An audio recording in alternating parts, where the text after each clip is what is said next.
इरफान ऐं ज़ाहिद जी जेका शहादत थी सॼी सिंध जो कंसर्न उन सां आहे त उन केस में छा थियो आहे।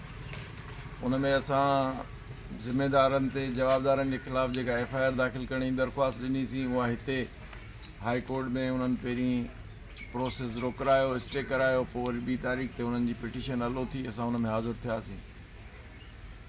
असां उन पिटीशन खे चैलेंज कयो आहे सुप्रीम कोर्ट में ऐं सुप्रीम कोर्ट में ईंदड़ हफ़्ते 10 ॾींहंनि में आउं सम्झां थो त उन जी पहिरीं ॿुधणी थींदी, जेका असांजी पंहिंजो जेको आहे FIR न थियण जी दरख़्वास्त हुई उन ते।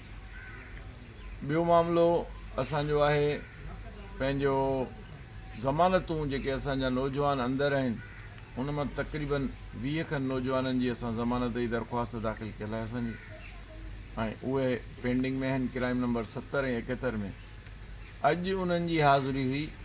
जीअं त सभिनी खे ख़बर हूंदी त नौशरो फेरोज़ जो एंटी टेररिज़म कोर्ट जो जज कोन्हे, उनजो इंचार्ज सेशंस जज नौशरो फेरोज़ आहे। इंचार्ज जी हैसियत में उन वटि अॼु हायरिंग हुई।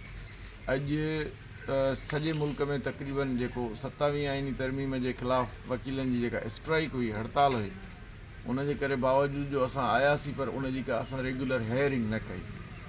ऐं ईंदड़ तारीख़ 19 तारीख़ मुक़ररु थी आहे ईंदड़ हफ़्ते में। उन ॾींहं ते असांजूं इहे ज़मानत जी दरख़्वास्त रुॻो हिकिड़ी पॉइंट ते आहिनि।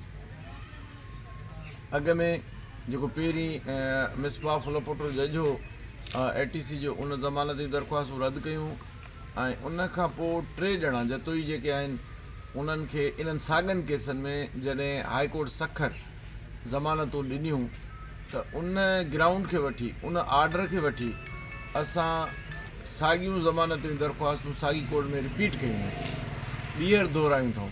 ऐं असांजो कानूनी नुक़्तो, असांजी कानूनी पॉइंट इहा आहे त जीअं त ॿियनि जवाबदारनि खे, शरीक जवाबदारनि खे जंहिंखे को अक्यूज़ चइबो आहे, उन्हनि खे हाई कोर्ट ज़मानत ॾिनी आहे। तंहिंजे करे हाणे रूल ऑफ कंसिस्टेंसी, बराबरी वारे कानून तहत हिननि असांजे हमराहनि जो बि हक़ु ठहे थो त उनखे ज़मानत ॾिनी वञे। सो उन में असां सम्झूं था त इहे हुकूमती हथ कंडा आहिनि। केॾीमहिल पुलिस पेपर कोन्हनि, केॾीमहिल वकील सरकारी जेको आहे सो उन में डेट वठे थो। पर अॼु असां कोर्ट खे रिक्वेस्ट कई त तोड़े जो बाक़ाइदा प्रोसीडिंग नथी थी सघे, पर असांखे वेझी तारीख़ ॾिनी वञे ऐं वेझी तारीख़ मुक़ररु थी आहे 19 तारीख़ ईंदड़ हफ़्ते जी।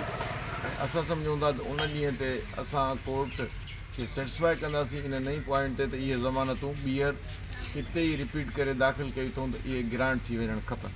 सो असांखे उमेदु आहे कोर्ट सगोरी इंसाफ़ कंदी ऐं असांखे ज़मानतूं ॾींदे। इहे हिन वक़्त जी प्रोग्रेस।